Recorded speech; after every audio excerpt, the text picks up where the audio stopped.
What's up, Backgammon nerds? This is Mark Olsen. In this video we're going to talk a little bit about one-point match strategy, or double match point, or DMP as we call it. In one-point matches there are some strategic principles that differ a little bit from money game or neutral scores in longer matches, since gammons doesn't really matter. It's all about just winning the game. This changes strategy slightly. For instance, it means that the blitz attack as a game plan is less valuable because a lot of the value from the blitz attack comes from winning a gammon. It also means that running plays typically are slightly better than they would be in a money game or at a neutral match score. The priming game plan is very strong, as usual. It always is. So that I would say that's the big characterization of one-point match strategy or double match point strategy. The running plays and the priming plays are relatively stronger, and the blitz plays are relatively weaker. The impure plays are bad. It belongs to a blitz. We want to play pure. We want to also go for running games more often. So let's have a look at a couple of positions here. The first one, you were stuck here in a holding game. I was getting my checkers home here, and all of a sudden I had to leave some shots here.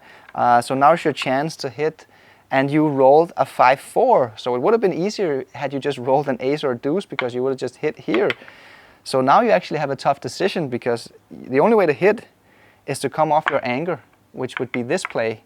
And that leaves a bunch of return shots here, right? Because if I can come in and I can roll an ace, if I can roll a deuce, or I can roll a 5, I'm going to hit you straight back, and I have a powerful 5-point board over here, so you really don't want to get hit. So, what was it? It was like this. In a situation like this, or in this position, had it been for money or at a neutral match score, the hitting play would be incorrect. It would actually be a blunder. There are too many hits, return shots here where you're going to get gammoned. But in double match point, one-point match, losing a gammon doesn't matter, right? So here you can actually take the chance and just go for it, go big, and make the hit.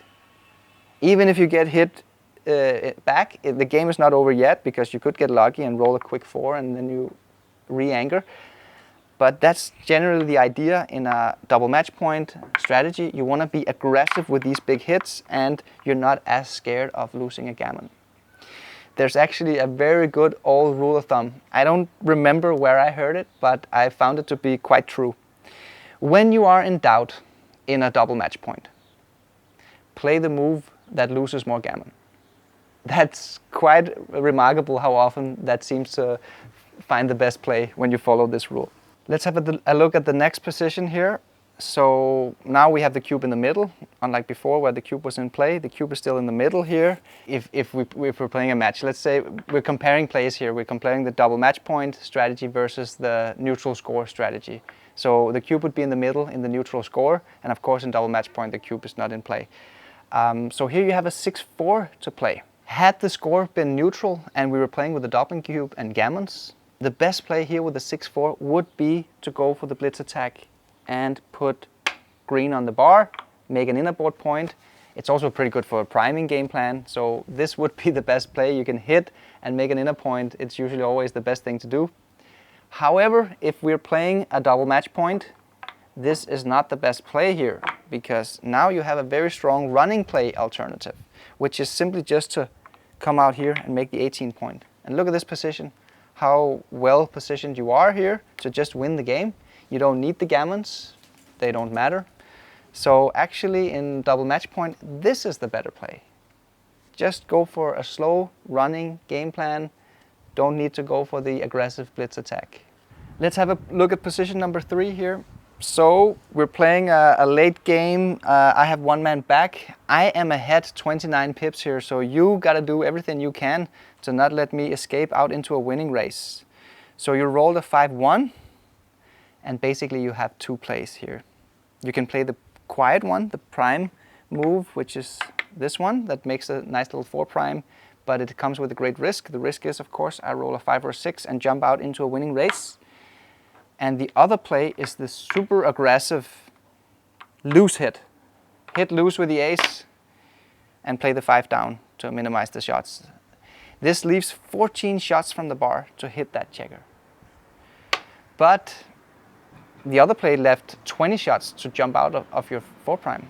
That's also risky, right? Because if I just jump out into a winning race, I'm going to win anyway. Just as if the same here, I'm going to win if I roll one of the 14 shots here. And actually 14 is less than 20. But the key point here is that when we're playing a double match point, you don't care about the gammon loss. So even though you would lose some gammons every time I roll a 4 or a 1-3 or 2-2, I have a closed inner board here, so I would win some gammons. I could even pick up the second blot and win gammon, but it doesn't matter. It's all about winning the game. That's why in the double match point, the best play is the loose aggressive hit. It's simply the best way to win the game. Take the chance now. Try to pacify this back checker here from escaping out into a winning race. See if you can go for a prime or a closeout here. And that's the best way to win the game. In a neutral score, this would be a triple blunder. It's a huge mistake to hit loose because you lose way too many gammons with this play. But in the double match point, this is the better play. Again, the rule, when you're in doubt in double match point, play the move that loses more gammon. Pretty good rule of thumb. So that was a little bit about the DMP strategy, or the 1-point match strategy. I hope you enjoyed this video and you found it useful, and see you guys next time in the next video. Thanks for watching this video. Did you smash that like button? Remember to subscribe and click on the notification bell to not miss out on future videos. Follow us on Facebook and Instagram, and my personal Instagram, markolsen10, and see you in the next video. Backgammongalaxy.com